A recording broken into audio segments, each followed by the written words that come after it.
Should we start questioning U.S. companies with IBM's results? Well, I think a lot of what IBM did was, frankly, they're being cannibalized by themselves. You see it with SAP, too. You just don't make that much money on the cloud. And IBM has tried to reposition itself as a cloud company. But when you do that, you take away a lot of your value.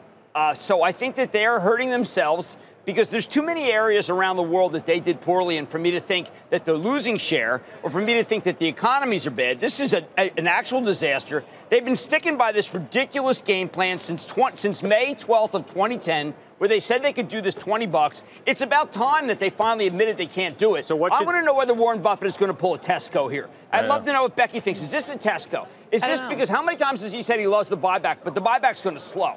Yeah, I don't know, Jim. I wish I had any insight into that. I wish I could see what's up. I'd be surprised if he sold here, but I don't have any knowledge on it. Hey, Jim, where are you on Ginny? We've been talking about her. I think she's finally realized that she was given a terrible hand, and she hasn't been able to augment that hand positively that I can tell.